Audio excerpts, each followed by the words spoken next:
All right, the video is about exactly what it says in the title. Should you invade at level 200 in Elden Ring? Should you level up your character all the way to level 200, past what most people would typically level their character? What are the benefits? What are the drawbacks? Well, that's what we're here to talk about today. This build that we have on screen, this is a level 200 Dex Faith build. So we have 70 Dex, I think like 50 Faith, 30 Endurance, 60 Vigor, something like that, right? Pretty basic. And these are a bunch of invasions at level 200. So I'm going to talk a little bit about, what's going on here. Also, look at this guy. Absolute legend. He is so unafraid of the Deathblight. Inspiring. Inspiring to us all. Inspiring to me. What level you should invade has been a topic that people have been talking about ever since Demon Souls. Like, what are the optimal conditions? Because the fact is, like, the only thing stopping you from invading is yourself, right? Like, especially in Elden Ring, you can start invading at level 1. I've made videos about doing invasions at level 1.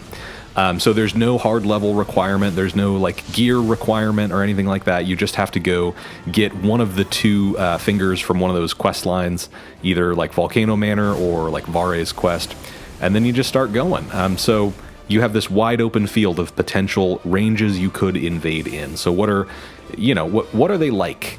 What's it like to invade at level 200?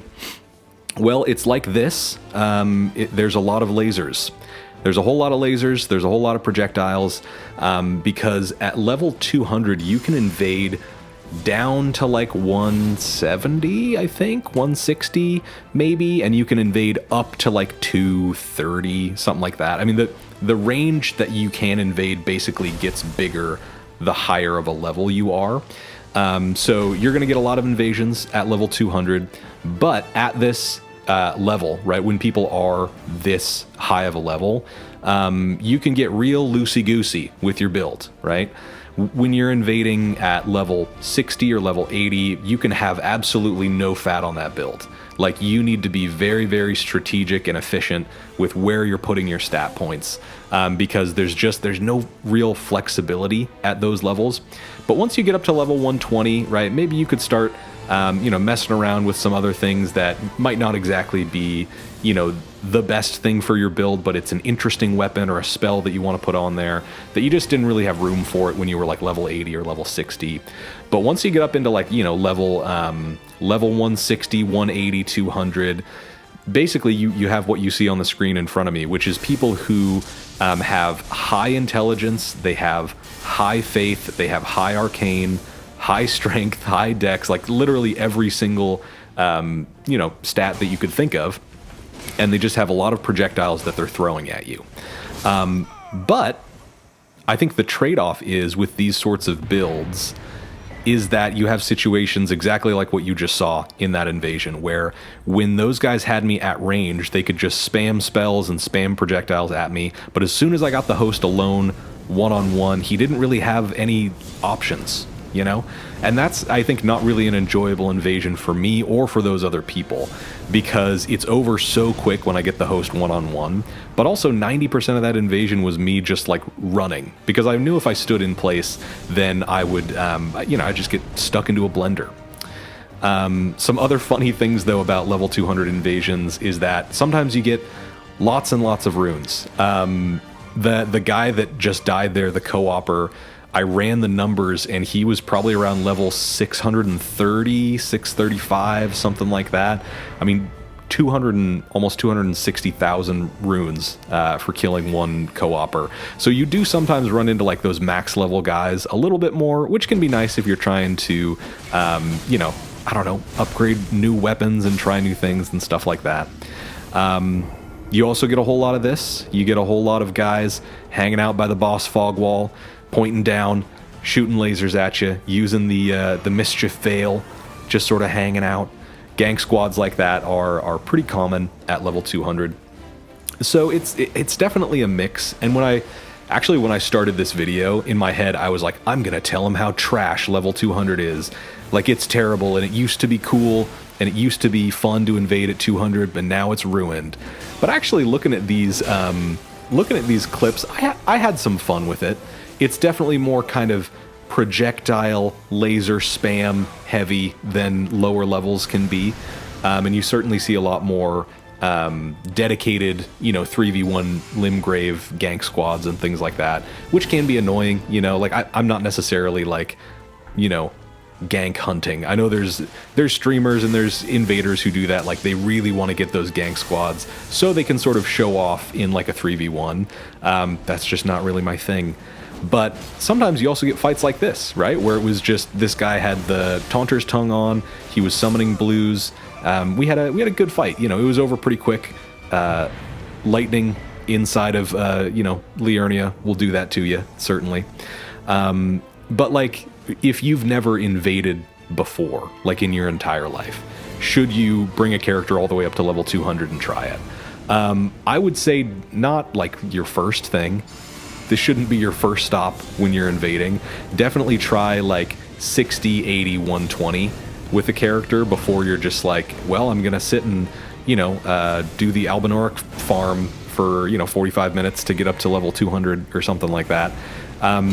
Just because it's like, there's a lot more, you got to have a high tolerance for bullshit at level 200, honestly. Like, there's just kind of no other way to put it, is you're going to run into a lot of stuff that's annoying and spammy and is just going to feel like not fun. But you will also have good invasions, and at level 200, there's some really fun stuff that you can do with your build. Like, I really like this build, like a high dex, high faith build, especially using the Great Katana. Like, I love this thing. Great Katana's got to be one of my favorite new weapons from the DLC, and you can really crank the damage on this thing up kind of to an insane amount, using like Electrify weapon, using different like drawstring greases. I mean, it has that blood buildup already, but I'm using the drawstring blood grease on this, and it's fantastic. Like, I've never really used the drawstring grease before, just because it was like annoying to farm for string. But yeah, now you can just buy it, right? There's a little bell bearing and you can get it and you can just buy the string.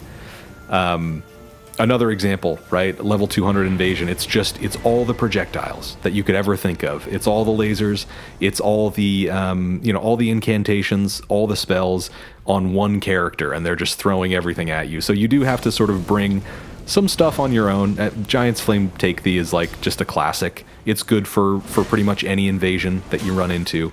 But again, look at this. Like, you get these people on their own for a second and they are just getting roll caught, Like they're just spamming dodge and L2 is kind of the only two buttons that they know, which is kind of annoying because you would think at level 200 you're going to be up against more dedicated players. And it kind of used to be that way a little bit, because you really didn't need to go anywhere past like 120 to beat the base game. And so if you were doing 200, a lot of the times the people you were playing against were people who were in New Game Plus and doing like co-op with their friends. So they're playing the game because they like it. They want to go into that New Game Plus cycle. They want to kind of push themselves and challenge themselves. So you saw a lot of really fun builds, just kind of honest co-op and stuff like that.